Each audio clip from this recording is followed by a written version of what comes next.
మాంగళ్యం మంగళం విష్ణుం వరేణ్యమభయప్రదం నమస్కృత్య హృషీకేశం చరాచరగురుం హరిం.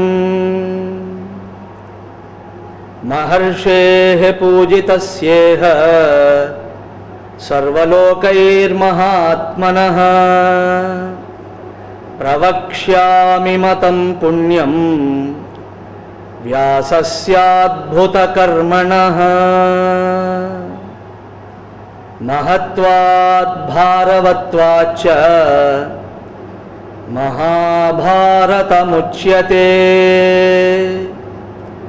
నిరుక్తమస్య యో వేద సర్వపాపైః ప్రముచ్యతే. ఓ ఆచార్య, నా పేరు అర్జునుడు, నేను పాండవ మధ్యముణ్ణి, పాండురాజు గారి కుమారుల్లో మధ్యముణ్ణి. నేను సంకల్పించి మాటిస్తున్నాను మీకు, మీ కార్యం ఏదైనా అయి ఉండవచ్చుగాక, మీ కోరిక ఏదైనా అయి ఉండవచ్చుగాక, నేను మాటిస్తున్నాను, దానిని మీకు గురుదక్షిణగా సమర్పిస్తాను. నాకు విద్య నేర్పండి, నన్ను విద్యావంతుడిని చెయ్యండి అని ప్రత్యేకంగా ఎటువంటి రెండవ ఆలోచన లేకుండా ముందుకొచ్చి అడిగాడు. అందరూ మౌనంగా, 104 మౌనంగా ఉన్నప్పుడు ఒక పిల్లవాడు సందిగ్ధంలో పడకుండా, మా ఆచార్యులు ఇలా అడిగారంటేనే వారికి సమస్తము తెలుసు, మహనీయమూర్తి, మనల్ని కష్టపెట్టరు, మనల్ని ఆపదల్లోకి నెట్టరు, ఎందుకంటే అంత సంస్కారవంతులు ఆయన అని నిస్సంకోచంగా, మహాత్మా నేను మాటిస్తున్నాను, మీ కోరిక నేను నెరవేరుస్తాను, మీ అపేక్షిత గురుదక్షిణను నేను సమర్పిస్తాను, నాకు విద్య నేర్పండి అని కోరుకుంటే అలాంటి శిష్యుడి యందు ఏ గురువు మనస్సు సంలగ్నం అవ్వదు చెప్పండి? అలాంటి శిష్యుడు ఎవరైతే ఈ ఆఫర్ను తీసుకున్నారో అలాంటి వాడికి విద్య నేర్పాలా వద్దా? ఆయన ఏమీ పక్షపాతం వహించలేదు, ఉన్నది ఉన్నట్టు చెప్పాడు. అత్యంత గూఢములు గోపనీయములు అయినటువంటి సమస్త అస్త్రములను నేను ఇస్తాను అన్నాడు కదా. అన్నట్టే చేశాడు తప్ప అతను ఒక్కడిని పక్కన పిలుచుకొని పోయి, రేపు నేను ఇలా అడుగుతాను నాయన, నువ్వు ఇలా చెప్పు, అప్పుడు నేనేదో ఏర్పాటు చేస్తా అనలేదే. కాబట్టి ఇక్కడ పక్షపాతం అనే మాట లేనే లేదు. ఒంటరిగా పిలిచి చెప్పిన మాట కాదు ఇది, అందరి ముందు చేయబడినటువంటి ప్రస్తావన. ఆ ప్రస్తావనకు అర్జునుడు చక్కగా ప్రతిస్పందించాడు. అలాగే దానికి తగినట్లుగా ద్రోణాచార్యుల వారు ఆశీర్వదించారు. ఇందులో పక్షపాతం అనే ప్రశ్నే లేదు. ఇంకా మహనీయులకు ఎవరి మీద పక్షపాతం ఉండదు. ఒకరి పట్ల వారి మనస్సు అంకితమైనట్లుగా మనకు కనిపిస్తే వారి యోగ్యత అలా ఉన్నదని తెలుసుకోవాలి. అలా ఎవరినైతే మహనీయులు అమితంగా ప్రేమిస్తారో అది వారి స్వార్థ బుద్ధి కాదు, అలా ప్రేమింపబడుతున్న వాడి యోగ్యత అని తెలుసుకోవాలి. అలాంటి వారిని చూసి మనము అలాంటి యోగ్యతను తెచ్చుకోవాలనుకోవాలే తప్ప ఈ స్వార్థ సంబంధమును భావన చేసి వీళ్ళేమిటి స్వార్థభూయిష్టమైన వ్యక్తులు అని ఏనాడు అనకూడదు. అలా అపేక్షితమైన గురుదక్షిణను సమర్పిస్తానని సిద్ధమయ్యాడు అర్జునుడు. కాబట్టి అర్జునుణ్ణి ఆ దిశలో తీర్చిదిద్దేందుకు కావలసినటువంటి దానికి అనుకూలంగా ఉండే విద్యలన్నింటినీ ద్రోణాచార్యుల వారు నేర్పించడం ప్రారంభించారు. అలా అర్జునుడి యొక్క ఉన్నతికి మార్గము సుగమమైనది. ఈ 105 మందిలో అర్జునుడు మహోన్నతుడిగా నిలబడడానికి ఈ చిన్న అంశము కారణం. జీవితంలో మనం గుర్తుపెట్టుకోవాలి, 3 అంశములు గనక మన హృదయంలో ఉంటే, మన జీవితంలో ఉంటే, మన ఉన్నతిని ఎవ్వరూ అడ్డుకోలేరు. ఎంతటి వారు ప్రయత్నించినా ఇంకా ఆ ఉన్నతిని నిరోధించడము, ఆ ఉన్నతిని ఆపివేయడం ఎవరి వల్ల కాదు. 3 అంశములు. ఏమిటా 3? సద్గుణములు, సద్భావములు, సమర్పణము. మొదటిది సద్గుణ సంపద, విధాయకమైనటువంటి ఆలోచన విధానం. ఇది గనక ఉంటే, అలాగే దానిని అనుసరిస్తూ సద్భావములుంటే, శ్రేయోదాయకమైన భావజాలం ఉంటే, అలాగే దానిని అనుసరిస్తూ సమర్పణ కూడా ఉంటే, ఆచార్యుడి పట్ల సమర్పణ, శాస్త్రము పట్ల సమర్పణ, అలాగే ఈశ్వరుడి యందు సమర్పణ, ఈ 3 గనక ఉంటే ఉన్నతి ఖచ్చితముగా లభిస్తుంది. ఉన్నతికి వీడు కావాలి వీడు వద్దు అనే భావం ఉండదు. ఎవడిలో ఈ యోగ్యత ఉంటే వాడికి ఉన్నతి వస్తుంది. ఆచార్య భగవత్పాదులు అనేకమైన ప్రకరణములలో ఈ మాట చెప్పారు. ఏమని? ఏ హృదయము యందు సద్భావములున్నాయో, ఏ వ్యక్తిత్వము యందు సద్గుణములు శోభిస్తాయో, ఎవరి మనస్సు ఈశ్వరుడికి, శాస్త్రానికి, గురువుకి సమర్పితమై ఉంటుందో ఇంకా వారి విషయంలో విద్య దూరంగా ఉంటుందని అనుకోకూడదు. వారి విషయంలో విద్య తనకు తానుగా ప్రకాశిస్తుంది అన్నట్లుగా అనేకమైన చోట్ల, అనేకమైన సన్నివేశములలో, భాష్యముల యందు వారు మనకు ఉపదేశం చేస్తున్నారు. ఈ 3 లక్షణములు అర్జునుడి వ్యక్తిత్వంలో నిండుగా ఉన్నాయి. ఆయన గుణ సంపదను మనం చూడబోతాం. అలాగే ఆయన సద్భావములేమిటి, ఆయన వ్యక్తిత్వము యొక్క గరిమ ఏమిటో చూడబోతాం. అదేవిధంగా ఇప్పుడే ఈ క్షణంలోనే చూస్తూ ఉన్నాం గురువు పట్ల ఆయనకున్న సమర్పణ ఏమిటి. ఈ 3 ఉండగా అతడికి ఇంకొకరి పక్షపాతముతో పని లేదు. అలాగే ఏ గురువైనా సరే అత్యంత గోప్యము, అలాగే మర్మము, మహత్తరము అయిన విద్యను అందరికీ ఇవ్వరు. విద్య అనేటువంటిది 2 స్వరూపాలలో ఉంటుంది. ఒకటి సాధారణముగా ఉండేటువంటి విద్యా విధానం, రెండవది విశేషమైన విద్య. ఈ విశేషమైన విద్య అందరికీ లభించదు. గురువు అందరికీ సాధారణమైన విద్యను ఇస్తాడు. విశేషమైన విద్యను శిష్యుడు పొందవలసి ఉంటుంది. గురువు ఇవ్వడం తక్కువ, శిష్యుడు పొందేది ఎక్కువ. అంటే శిష్యుడి యొక్క ఆంతరికమైన గుణ సంపద ఆ స్థితిలో ఉండాలి. ఆ విద్యను తగిన వాడికే ఇవ్వాలని గురువులు చూస్తూ ఉంటారు. General education is given to everyone, but not this. ఎందుకండి అలా ఎందుకు ఇవ్వరు? ఎందుకు ఇవ్వరంటే ఎవరైనా సరే బీజమును తగిన క్షేత్రంలో వేయాలని చూస్తారే తప్ప క్షేత్రశుద్ధి లేని చోట, క్షేత్రములో సారమే లేని చోట బీజమును వేసి వ్యర్థం చేయాలనుకోరు కదా. అలా ఆచార్యులు కూడా వారి దగ్గర ఉన్న అత్యంత మహత్తరమైన విద్యను సార్థకము చేయవలసిన బాధ్యత వారికి ఉన్నది కాబట్టి అది నిరర్ధకమయ్యేటువంటి వారికి ఇవ్వరు. అటువంటి విద్యను ఎవడికి పడితే వాడికి ఇస్తే అది నిరర్ధకమైపోతే ఆ విద్య యొక్క గొప్పతనం పోయినట్లు అవుతుంది. అలాంటి గొప్పతనాన్ని భంగము చేసిన పాపము ఈ ఆచార్యుడికి తగులుతుంది. కాబట్టి వారికి విద్య యొక్క గొప్పతనము, వైభవము తెలుసు కాబట్టి దానిని అవమానించాలనుకోరు, దానిని సార్థకంగా ప్రతిష్ఠించాలనుకుంటారు. కాబట్టి తగిన విద్యార్థి కొరకు వారు అన్వేషిస్తూ ఉంటారు. అలాంటి విద్యార్థిని పసిగట్టడం కొరకు పరీక్షలు పెడుతూ ఉంటారు.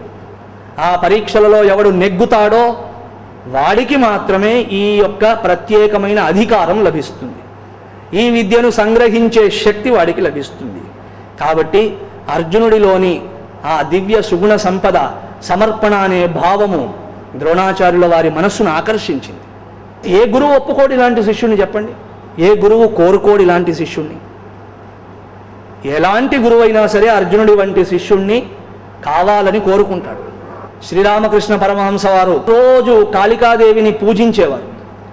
ఆ అమ్మను ప్రార్థన చేసేవారు, అమ్మా నా దగ్గర ఉన్న ఈ సంపదను అందిపుచ్చుకోవడానికి తగిన యోగ్యులైనటువంటి శిష్యులను నా దగ్గరికి పంపించు. ఎందుకంటే నేను ఎన్నుకోలేకపోతున్నాను.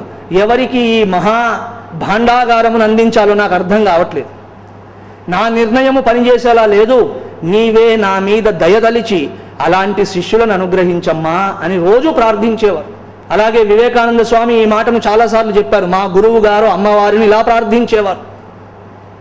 మా భవతారిణి అని వారు ప్రార్థించినప్పుడు ధనకనక వస్తువాహన ఐశ్వర్యముల కొరకు కాదు ఆ ప్రార్థన. నాకు సచ్చిష్యుడు కావాలి, ఈ మహా ఆధ్యాత్మిక సంపదను స్వీకరించగలిగిన వాడు కావాలి. శ్రీరామకృష్ణుల వారికి మిగతా శిష్యులు ఉన్నారే, గృహస్థులైన శిష్యులు ఉన్నారు, బ్రహ్మచారులైన శిష్యులు ఉన్నారు. మరి వారికి ఇవ్వలేకపోయారా? ఇది కాదు. అందరికీ దొరికేది కాదు, ఇది అందరికీ ఇవ్వబడేది కాదు. దీనికి యోగ్యుడైన వాడు ఒక్కడే ఉంటాడు. అలా బ్రహ్మానంద మహారాజ్, స్వామి వివేకానంద ఇలాంటి వారు వారి జీవితంలోకి వచ్చారు. ఆ తర్వాత మనకు తెలిసిన కథే వివేకానంద స్వామి ఆ మహాసంపదను ప్రపంచానికి చూపించారు. కాబట్టి ఏ శిష్యుడికి పడితే ఆ శిష్యుడికి సమస్త రహస్యములతో కూడిన విద్య ఏనాడు లభించదు. General education is given, no doubt, దానిలో పక్షపాతము లేదు, ఏమీ లేదు. కానీ ఇటువంటి గోప్యములైన రహస్యములతో కూడినటువంటి మహత్తరమైన విద్యలు అందరికీ లభించే స్థితి కలిగి ఉండవు. ఆ విద్యలు ఎన్నుకుంటాయి కొంతమందికి. అలాంటి వారు ఆ గురువుకి నిజమైన శిష్యులుగా తయారవుతారు. అలాంటి వారికి ఆ విద్య లభిస్తుంది. అలాంటి వారిలో అగ్రగణ్యుడు, రెండవ ఆలోచన చేయకుండా అతడి పేరు మనం చెప్పవచ్చంటే అది అర్జునుడు. అర్జునుడు తన యొక్క యోగ్యతను నిరూపించుకున్నాడు. ఓ గురుదేవా, నాకు మీ పట్ల ఇంత సమర్పణ ఉన్నది. అలాగే తన గుణములను, తన యొక్క భావములన్నింటినీ గురువు గారికి చూపించాడు. అటువంటి వాడి యందు సహజమైన ప్రేమ ప్రవాహము గురువు దగ్గర నుండి ఉండే తీరుతుంది. ఆ విధంగా అర్జునుడికి సకల అస్త్రశస్త్రములన్నీ అప్రయత్నంగా లభించాయే తప్ప ద్రోణాచార్యుల వారు పక్షపాత బుద్ధిని ప్రదర్శించి ఇచ్చినవి కాదు. ఈయనకిస్తే మనల్ని తలుచుకుంటాడనో మరొక కారణం చేతో ఇచ్చినవి కాదు. అది మనం చూడాలి. ఈ విధంగా ద్రోణాచార్యుల వారు అర్జునుడితో పాటు మిగతా విద్యలన్నింటినీ ఆయా రాజకుమారులందరికీ చక్కగా నేర్పుతున్నారు. ద్రోణాచార్యుల యొక్క సమక్షంలో రాజకుమారులకు ప్రశిక్షణ ప్రారంభమైనది. ద్రోణాచార్యుల వారికి అసిస్టెన్స్ ఇస్తూ కృపాచార్యుల వారు ఉన్నారు. కృపాచార్యుల వారు ఆచార్యులు, ద్రోణాచార్యుల వారు ప్రధానాచార్యులు అని అనుకోవచ్చు మీరు. ఆ రకంగా గురుకులం చక్కగా కొనసాగుతున్నది.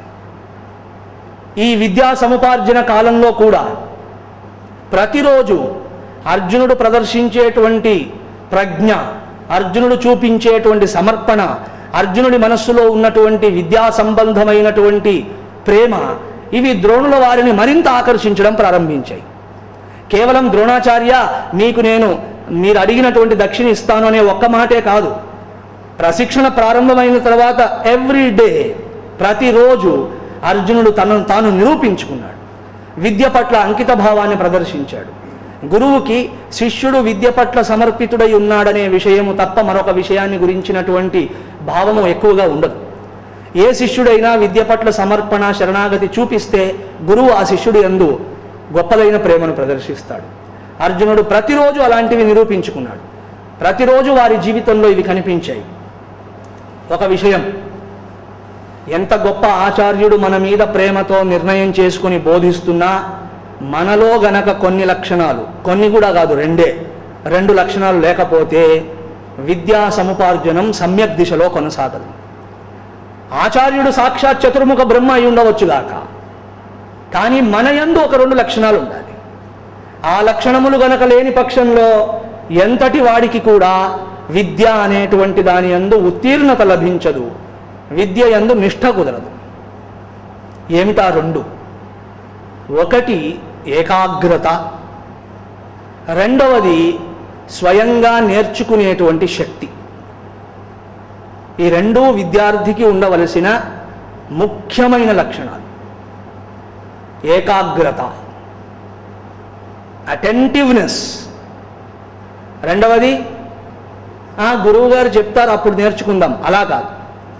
గురువుగారు తప్పకుండా చెప్తారు, కానీ నీకు నీవుగా నేర్చుకోగలిగిన ఒక సామర్థ్యము రోజు రోజుకి పెరగాలి. సో ఈ 2 లక్షణాలు అనివార్యంగా విద్యార్థికి ఉండాలి. ఏకాగ్రత, స్వయంగా నేర్చుకోగలిగినటువంటి సామర్థ్యము. ఇవి లేకుండా గనక ఒక విద్యార్థి ఉంటే వాడిని మీరు ఎంత బ్రతిమిలాడినా, బలవెంత పెట్టినా వాడికి చదువు రాదు.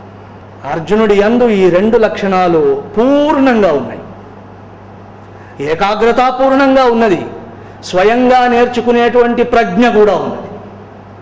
ఒక విషయాన్ని శ్రవణం చేస్తే ఆ విషయాన్ని అనేకమైన కోణములలో దర్శిస్తూ ముందుకు వెళ్ళగలిగిన సామర్థ్యం ఆయనకున్నది. మన పిల్లల్లాగా కాదు. ఒకరోజు అర్జునుడు భోజనానికి కూర్చున్నాడు. సాయంకాల సమయం, రాత్రి డిన్నర్ చేయాలని కూర్చున్నాడు. గురుకులంలో గాలి వీచింది, అక్కడ వెలుగుతున్నటువంటి దీపము ఆరిపోయింది. అయినా సరే చక్కగానే భోజనం చేశాడు, తింటున్నాడు. అలా తింటుండడంలో ఆయనకు ఒక మెరుపు మెరిసింది తలలో. ఏమిటో తెలుసునా? అంధకార బంధురమైనది గదంతా, చీకటైపోయింది. కానీ నా చెయ్యి అటు ఇటు పోకుండా ఖచ్చితంగా ప్రెసిషన్తో నోట్లోకే వెళ్తుంది. ఏమిటి గొప్పతనం అనుకున్నాడు ఆయన. ఎందుకంటే చీకట్లో అటు ఇటు అవ్వాలి, ఏది అటు ఇటు అవ్వలేదు. కలిపిన ముద్దను చెయ్యి పట్టుకున్నది, చక్కగా స్ట్రైట్గా తెచ్చి నోట్లోకి పెట్టింది. అబ్బా, అభ్యాసము యొక్క గొప్పతనం ఇదా అనుకున్నాడు. ఇది ఎలా కలిగినది ఈ స్థితి? చీకట్లోనైనా సరే చెయ్యి నోట్లోకే వెళ్ళే స్థితి ఎలా కలిగినది? అభ్యాసము ద్వారా కలిగినది. Because of the constant practice. ఆ రోజు ఆయన అనుకున్నాడు, అభ్యాసానికి ఇంత శక్తి ఉందా? ఇంత చీకట్లోనైనా సరే లక్ష్యము తప్పకుండా ఇది పనిచేస్తున్నదే అని నిర్ణయించుకొని, ఇటువంటి అభ్యాసమునే నేను బాణములతో ఎందుకు చేయకూడదు? వెలుగున్నప్పుడే ఎందుకు నేను అభ్యాసం చేయాలి? చీకట్లో కూడా ఇలాంటి అవకాశం ఉంటుందేమో బహుశా, maybe there is an option అనే ఒక సంకల్పం చేసుకున్నాడు. ఇది విద్యాక్షేత్రంలో ఉండవలసిన స్వయంగా నేర్చుకునే లక్షణం. ఒక పిపాస, ఒక దాహం, విద్య పట్ల ఉండాల్సిన దాహం ఇది. ఈ దాహం లేని వాడికి మీరు ఎంత చెప్పినా లాభం ఉండదు. కాబట్టి విద్యాక్షేత్రంలో తీవ్రమైన పిపాస ఉండాలే తప్ప, తద్వారా స్వయంగా నేర్చుకునే శక్తి పెరగాలే తప్ప, ఒకడి ఒత్తిడి కానీ ఒకడి పక్షపాతం కానీ పని చెయ్యదు. ద్రోణాచార్యుల వారు ఒకవేళ పక్షపాతం వహించినా కూడా అర్జునుడిలో ఈ స్థితి లేకపోతే అది ఎక్కువ కాలం పనిచేయదు. కాబట్టి వీళ్ళు అనుకున్నదంతా తప్పు. పక్షపాత బుద్ధితో ఇలాంటి గొప్పవి సాధింపబడవు. పక్షపాతంతో ఎంతవరకు నడిపించగలమంటే ఏదో మినిమం వ్యవహారం కొనసాగించవచ్చు. విద్యాక్షేత్రము యందు నిలదొక్కుకోవడానికి, తన యొక్క యశస్సును నిలుపుకోవడానికి ఒకడి ఒత్తిడి, ఒకడి పక్షపాతము పనిచేయవు. దానికి స్వతహాగా దాహం ఉండాలి, తీవ్ర పిపాస ఉండాలి. మామూలు పిపాస సరిపోదు, తీవ్రమైన పిపాస కావాలి. అది అర్జునుడికి ఉన్నది. కాబట్టే ఇలాంటి ఆలోచనలు వచ్చాయి. సో అర్జునుడికి ఆలోచన వచ్చింది, ఇంత చిమ్మ చీకట్లో చక్కగా చెయ్యి లక్ష్యమును అటు ఇటు అవ్వకుండా, లక్ష్యమును చెడగొట్టుకోకుండా నోటి దగ్గరికి వెళ్తోందంటే, చీకట్లో కూడా మనం ఈ ధనుర్విద్యాభ్యాసముతో లక్ష్య భేదనము చేయవచ్చు అనుకున్నాడు. భోజనం ముగించాక అందరూ వారి వారి గదుల్లో విశ్రాంతి తీసుకుంటూ ఉంటే ధనుర్బాణాలు అందుకొని బయటకు వచ్చాడు. ఏదో ప్రాక్టీస్ ప్రారంభం చేశాడు. ఈ సవ్వడికి ద్రోణాచార్యుల వారు నిద్రలేచారు. నిద్రలేచి ఏమిట్రా ఈ వ్యవహారం, ఈ చిమ్మ చీకట్లోని బయటకు వచ్చి చూస్తే చాలా నిష్ఠతో అర్జునుడు అభ్యాసం చేస్తున్నాడు. నాయనా, ఎవరు నువ్వు, ఇక్కడ రా అని పిలిచారు ద్రోణుల వారు. చేతులు కట్టుకొని వచ్చి, ఆచార్య, నేను మీ అర్జునుణ్ణి. ఈ రాత్రి ఏం చేస్తున్నావు? నాకు విచిత్రంగా ఇలాంటి ఆలోచన వచ్చినది, కాబట్టి దీని సంభావన అసంభావన వీటిని చూడాలనుకుంటున్నాను, అందుకొరకై ఇలా ప్రాక్టీస్ చేస్తున్నాను. గురుదేవా, దృశ్యమానమైన వస్తువేనా, శబ్దలక్షితముగా ఒక వస్తువును భేదించలేమా అని నేను ఆలోచిస్తున్నాను అంటే, ఆహాహా, ఏ విద్యనైతే నేను రానున్న రోజులలో వీడికి చెప్పాలనుకున్నానో దానికి సంబంధించిన బీజం ఆల్రెడీ తయారైపోయింది అని ఆ గురువుకి కలిగిన సంతోషం ఎంత గొప్పగా ఉంటుందో ఊహించండి. ఏ విద్యనైతే నేర్పవలసే ఉన్నదో దానికి సంబంధించిన సూత్రమును స్వయంగా గ్రహించగలిగాడు, స్వయంగా భావించగలిగాడు. అంటే విద్య పట్ల ఎంత దాహం ఇతనికి ఉండాలి. దృశ్యమానమైన వస్తువును లక్ష్యముగా చేసుకొని బాణాలు వేస్తున్నాం గురుదేవా, అది మనకు తెలిసినదే. కానీ శబ్దమును లక్ష్యముగా చేసుకుని వస్తు భేదనం ఎందుకు చేయలేదు అని నేను ఇంత క్రితం భోజనం చేస్తుంటే నాకు ఇలా అనిపించింది. ఈ చెయ్యి, ఈ నోరు ఇంత చక్కగా అమెరికలో వ్యవహారం చేస్తూ ఉంటే నాకు ఈ భావం కలిగింది, తప్పులుంటే మన్నించండి అని అడిగితే ఆ గురువు పరమానంద పడిపోయాడు. అరే, ఒకసారి దగ్గరికి రా అని దగ్గరికి తీసుకుని కౌగిలించుకున్నాడు. కౌగిలించుకొని, ప్రయతిష్యే తథా కర్తుం యథా నాన్యో ధనుర్ధరః త్వత్సమో భవితా లోకే సత్యమేతద్ బ్రవీమితే. అర్జున, నేను నీకు మాటిస్తున్నాను, ప్రపంచంలో నీ వంటి ధనుర్విద్యా సంపన్నుడు ఇంకొకడు ఉండడు, అలా నిన్ను తయారు చేస్తాను. ఏ గురువైనా ఈ స్థితిలో ఇంక ఈ మాట అనకుండా ఉండలేడు. పక్షపాతం కాదిది, అతని నిష్ఠ, ఆ విద్యార్థి యొక్క నిష్ఠ గురువుతో మాట్లాడింపజేస్తుంది. గురువు ముఖం ద్వారా భగవంతుడు మాట్లాడతాడు అలాంటి సన్నివేశములే. నేను నీకు మాటిస్తున్నాను అర్జున, నీలో ఇంత నిష్ఠ, ఇంత కుశాగ్రత ఉన్నదంటే నిన్ను ప్రపంచంలో మేటిగాడైన విలుకాడిగా చేస్తాను. ఇక నీ ధాటికి ఎవరు నిలబడరు. నీకు తెలిసిన శస్త్రములు అస్త్రములు మరొకడికి తెలిసే వీలు లేదు. సత్యమే తత్. ఇది ఏదో ఉత్సాహంగా చెప్పే మాట కాదయ్యా, పైపైన మాటలు కాదు, సత్యం. నేను నీకు మాటిచ్చి చెప్తున్నాను, సత్యమే తద్బ్రవీమితే అని తదనుగుణంగా అర్జునుడికి కావలసినటువంటి విద్యా ప్రబోధములన్నీ ప్రారంభం చేశారు. ఇక్కడ కూడా మనం నేర్చుకోవలసింది ఒకటే. మన జీవితంలో ఇంత క్రితం మనం చూసినటువంటి ఆ 3 లక్షణముల యొక్క సమావేశము కొరకై ప్రయత్నం చేయాలి. ఏమిటవి? సద్గుణములు, సద్భావములు, అలాగే సమర్పణ. ఈ మూడింటిని మన హృదయంలో సమావేశపరుచుకోవాలి. సాధన అనే పేరుతో కళ్ళు మూసుకొని కూర్చోవడం కాదు. సాధన దేన్ననాలి? దేని సహాయము చేత ఈ 3 ఈ దివ్య గుణములు నా హృదయంలో సమావేశం అవ్వగలవో అది సాధన. సమావేశం అంటే కాంబినేషన్. అవన్నీ వచ్చి మన హృదయంలో కంబైన్డ్గా కూర్చోవాలి. సద్గుణములు ఉండాలి, సద్భావములు ఉండాలి, ఆ రెండింటితో పాటు సమర్పణ కూడా ఉండాలి. ఈ మూడింటి సమావేశం ఏ హృదయంలో జరుగుతుందో, ఏ జీవితంలో జరుగుతుందో అటువంటి జీవితం సద్గురువులను ఆకర్షిస్తుంది, ఈశ్వరుణ్ణి ఆకర్షిస్తుంది. గురువు దగ్గరికి వెళ్ళి గురువు గారు నన్ను ఆశీర్వదించండి అని అడగడం కాదు. మనల్ని ఆశీర్వదించడానికి గురువు ఎప్పుడూ ఎదురు చూస్తూ ఉండాలి. వీడు ఎప్పుడు నా దగ్గరికి వస్తాడా, ఎప్పుడు శ్రవణం చేస్తాడా, ఎప్పుడు నేను నా హృదయాన్ని వీడి ముందు ఆవిష్కరించగలనో అన్నట్లుగా గురువు ఎదురు చూడాలి. అలాంటి జీవితం మన దగ్గర ఉండాలి తప్ప గురువు గారు ఏదైనా చెప్తారా ఇలా అడగడం కాదు. మనం ఏమంటే పై వాటినే చేస్తూ ఉన్నాం, పై అడుగుతూ ఉంటాం, ఏమైనా చెప్పండి స్వామి వింటాం. అలా కాదు. వారికి అనిపించాలి, అరే వీడు దొరికాడు, వీడికి 4 విషయాలు ఇప్పుడు నేను చెప్పి తీరాలి. మళ్ళా దీనికి ఉదాహరణగా నేను రామకృష్ణ పరమహంస గారినే తెస్తాను. కొన్నిసార్లు రామకృష్ణ పరమహంస ప్రదర్శించేటువంటి ప్రేమను వాత్సల్యమును గ్రహించలేక నరేంద్రనాథ్ దత్ విసిగిపోయి కొన్ని వారాలు ఆయన దగ్గరికి వచ్చేవాడు కాదు, శ్రీరామకృష్ణుల వారి దగ్గరికి. ఎందుకంటే ఆయన ప్రేమను, ఆయన ప్రదర్శిస్తున్నటువంటి హర్షాతిరేకమును భరించలేక శ్రీరామకృష్ణుల వారు ఏడ్చేవారట. అయ్యో ఇవాళ ఆదివారం, ఇవాళ కూడా నరేంద్రుడు రాలేదు, శనివారం ఇవాళ రాలేదు, రేపైనా వస్తాడా, ఎల్లుండి అయినా వస్తాడా, ఒరే ఇంతమంది ఉన్నారు, వెళ్ళి ఒకసారి అడిగైనా రండి, వాడిని తీసుకురండి ఏదో రకంగా. ఎందుకు ఆ వివశత? రామకృష్ణుల వంటి సాధు పురుషులకు, సమాధినిష్ఠులకు ఒక అల్పమైన బాలకుడి యందు ఎందుకు ఇంత ప్రేమ అని చాలామంది అనుకున్నారు. ఎందుకంటే ఆ పిల్లవాడేమో గౌరవించడు, పిలిస్తేనేమో లేదు నేను రాను పోండి అని చెప్తున్నాడు. ఆ విషయాన్ని మేము రామకృష్ణుల వారికి ఎలా చెప్పేది? మొండివాడు. కానీ ఆ పిల్లవాడి కొరకు వేల కళ్ళతో ఎదురు చూస్తూ ఉండేవాడిన. కథలు కాదు ఇవి, వాస్తవాలు. మీరు కావాలంటే వెళ్ళి చదవండి. కారణం ఏమిటి? వివేకానందుడి హృదయంలో ఈ 3 సమావేశమైనాయి. వారిలో సద్గుణములు ఉన్నాయి, సద్భావములే ఉన్నాయి, సమర్పణ కూడా ఉన్నది. కానీ ఆ సమర్పణ అయినట్లు వివేకానందుడికి తెలియదు. ఐ మీన్ టు సే నరేంద్రనాథుడికి తెలియదు.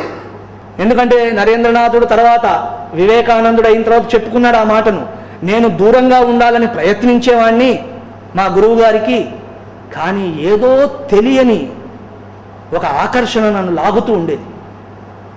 ఆ ఆకర్షణ ఎందుకున్నది అని కావాలని మొండిగా దూరంగా ఉండేవాడిని నేను. కానీ ఎంతో కాలం ఉండలేకపోయేవాడిని, మళ్ళా పరుగున ఆయన దగ్గరికి వెళ్ళిపోయేవాడిని అని తదనంతర కాలంలో ఆయన చెప్పుకున్నాడు. ఆయన రాని రోజుల్లో కంటి వెంట నీరు గారుస్తూ ఎదురు చూశాడు శ్రీరామకృష్ణ. ఏమిటండి ఈ పిచ్చి? ఇది పిచ్చి కాదు నాయనా. ఇలాంటి శిష్యుడు ఉంటే గురువు ఎదురు చూస్తూ ఉంటాడు, వాడు ఎప్పుడు వస్తాడా, వాడిని ఎప్పుడు నేను ఆశీర్వదిస్తానా, నా సంపదను వాడికి ఎప్పుడు ఇవ్వాలా. అలాంటి గుణముల యొక్క సమాహారము ఎవడి హృదయంలో అయింది వాడు శిష్యుడు అవుతాడు. కానీ ఎప్పుడో ఓసారి చుట్టపు చూపుగా ఇక్కడలో వెళ్తున్నానండి, వెళ్తూ మీరు ఉంటారు కదా చూసి వెళ్దామని వచ్చాను, గురువుగారు బాగున్నారా, పట్టండి 2 పళ్ళు అని ఇచ్చేవాడా? శిష్య శబ్దం ఎంత గొప్పదో తెలుసునా? డిసైపుల్ అంటే కూడా అదే అర్థం ఇంచుమించుగా. శిష్యుడు అంటే శిక్షణ యోగ్యుడు అని అర్థం. శిష్య శిక్షణాయోగ్య ఇది. ఎవడైతే ప్రశిక్షణను పొందేందుకు తగిన యోగ్యత కలిగి ఉన్నాడో వాడు శిష్యుడు. సో ఇలాంటి లక్షణములు మన హృదయంలోకి వస్తే గురువు వెతుక్కుంటుంటాడు, గురువు ఎదురు చూస్తాడు. అలాంటి శిష్యుల జీవితాల్లో విద్యకు సంబంధించిన ఆటంకములు ఏమైనా ఉంటే గురువు ఈశ్వరుని ప్రార్థిస్తాడు, ఈశ్వర వాడి జీవితంలో ఆటంకములు లేకుండా ఉంచు, నీవు అలా ఉంచితేనే వాడు నా దగ్గరికి వస్తాడు, విద్యను నేర్చుకుంటాడు. అలాంటి చరిత్రలు ఎన్ని చదువుతారో చదవండి మీరు. గురువులు అలా ప్రార్థన చేస్తారు, మాకంటూ ఏ కోరిక లేదు, కానీ మా శిష్యుడు ఒకడు ఉన్నాడు, వాడికి ఏ ఇబ్బంది రాకూడదు, వాడి జీవితం సాఫీగా కొనసాగాలి, సో దట్ అతడు వచ్చి విద్యాభ్యాసం చేస్తాడు. మనం అనుకుంటాం కొన్నిసార్లు, ఈ ఫలాని మహాత్ముడి దగ్గరికి వెళ్తే నా జీవితం కొంచెం బాగుపడిందండి అని. ఆ మహనీయుడు మీ కొరకు ఎన్ని ప్రార్థనలు చేస్తున్నాడో మీకు తెలుసా? అది మనం గ్రహించలేం. మీరు ఆ మహనీయుడి మనస్సును గనక ఆకర్షించగలిగి మీకు విద్య పట్ల ఉన్న విధేయతను పిపాసను చూపించినప్పుడు మీ స్వంత బిడ్డలు, తల్లిదండ్రులు, భార్యాపిల్లలు ఎవడు చేయని ప్రార్థనలా మహాత్ములు చేస్తారు. అండ్ మహాత్ములు ప్రార్థిస్తే ఈశ్వరుడు విని తీరుతాడు.